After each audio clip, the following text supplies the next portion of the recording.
You made me pull a trigger, and this man the whole time was telling me the absolute truth. It should have been you who left, not Joseph. By a vote of 5-0, Kyle, you are evicted from the Big Brother house.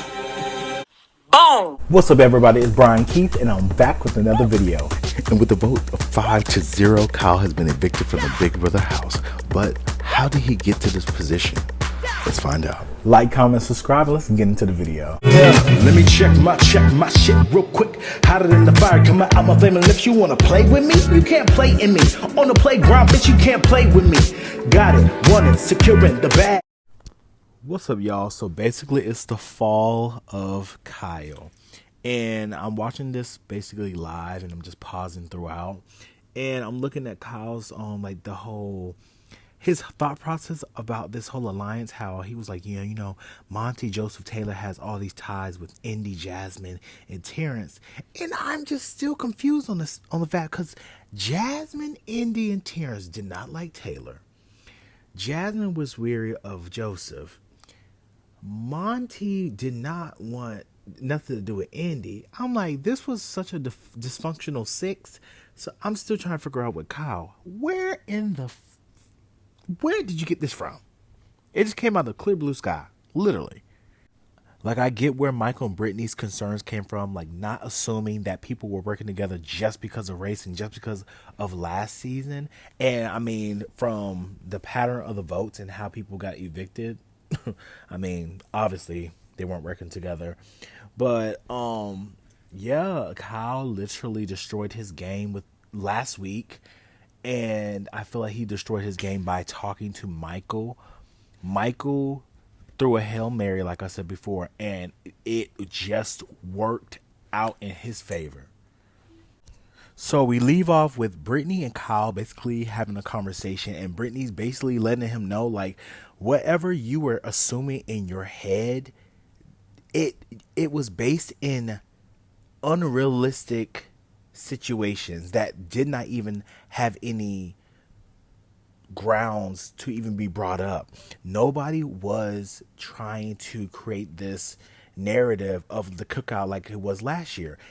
Like I said before, I can see how he can think that, yes, but is there any facts to uphold that?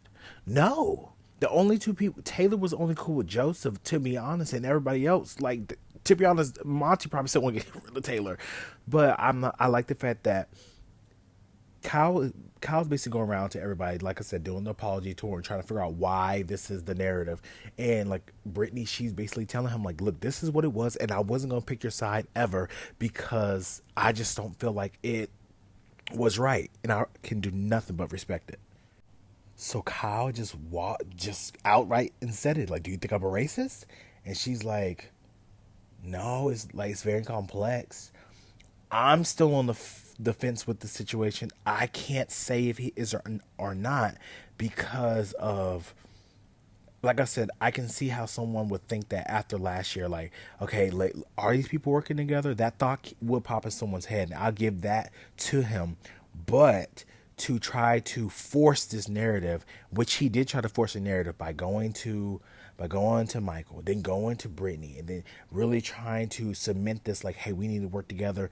That's where it started becoming more of a problem that I saw, because I felt like he was trying to create a narrative that wasn't there.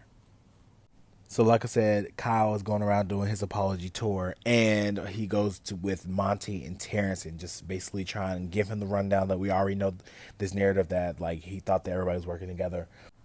So one thing I can respect with Kyle is the fact that he's being forthright with what he did say. I mean, he has no choice, to be honest, because it is on film and everybody in the whole fucking country has seen what he said. So regardless of the fact, I mean, all he can do now is just be honest with what was said, and being how Monty and Terrence have moved in this game, I feel like they would accept it.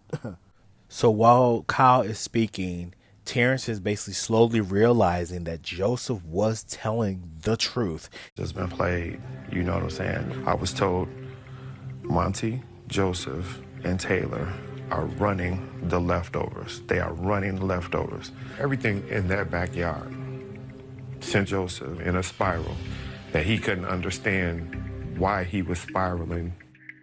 You made me pull a trigger, and this man the whole time was telling me the absolute truth. It should have been you who left, not Joseph.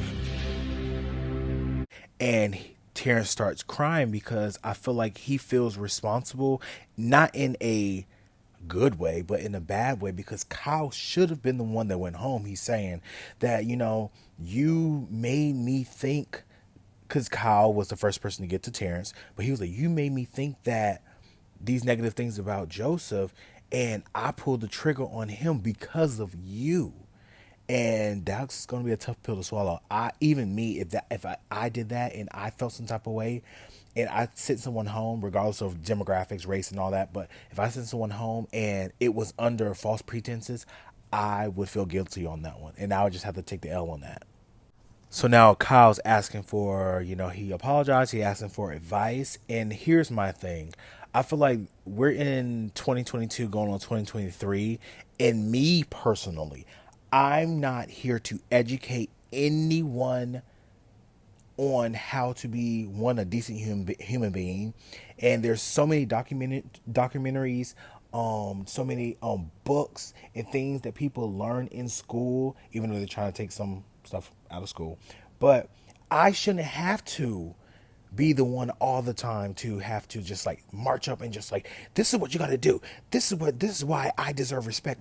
And even different people in different demographics, like people in the LGBT community, women, people with different religions, we shouldn't have to tell you how to treat us as a decent human being, because I shouldn't these are common sense shit that I shouldn't have to tell you how to treat someone. So as Michael is explaining himself, he's basically looking at Michael and Brittany like, why did you take so long saying anything? And it felt like y'all were on board with this whole plan, baby.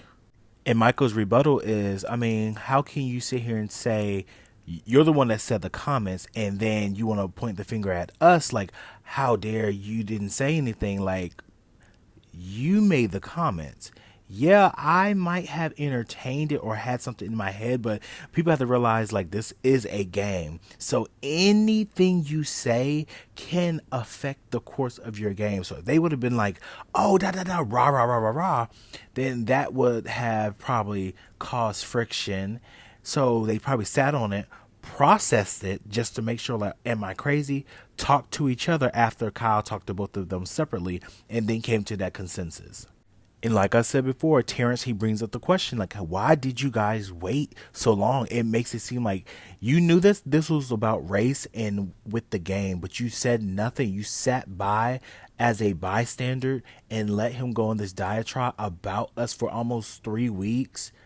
And you said nothing, which cost Joseph's game over something that wasn't even true. So he was like, why do y'all do that? So basically Brittany and Michael was saying, like, I have no excuse. Like, that's just what it is. Like, I can't sit here and say that I have excuse. Like, I apologize wholeheartedly for what I did. And, but I have a burning question a little bit. It's like, I feel like a lot of people want them to, take responsibility, this, that, and the third. But Terrence, I think you said some things about the person you're sitting beside, which is Taylor. Some very nasty and harsh things about her. So when the shoe becomes on the other foot, I hope you do the same thing and take responsibility. That's all I'm going to say on that. One thing I can say is I do appreciate Big Brother showing this moment. It doesn't seem edited. It seemed like it's a real genuine moment for these people to sit here and listen to people's experience, and for us as viewers to really see how other people feel in these type of situations. So I feel like this is a really good moment to see. So we see Alyssa breaking up with Kyle, and to be honest, I think this is like my first proud moment I have of her, because she says, like, you didn't fight for me in this game. You would have picked yourself, like I said before, he would throw her under the bus and then like literally. And she said, like, I always had to fix grown men and I'm done doing that. And I love to see, like, put yourself first. And I really hope, like, once Kyle leaves this game, she'll be able to wholeheartedly play this game. And we can see, for the little game that's left, we can see, like, who she is as a player. Because you never know, she might surprise us. I doubt, but she might. All right, y'all. So it is eviction time, and someone comment down in the comments. Has Taylor beat some type of record of the person that sat on the block the most? Because I do think that she sat on the block the most in one season. Because god damn, she been on the block a lot. But like I said, it's eviction time, and a vote of 5-0. Kyle has been officially evicted from the Big Brother house. And yeah, I mean, it kind of feels right. It feels like this was his time. I feel like the game was really getting to Kyle, especially last week. It seemed like he was going around frantic. So I felt like this was the perfect time for him to leave, and he needed to leave. And for him to have to answer these questions with a live audience, too.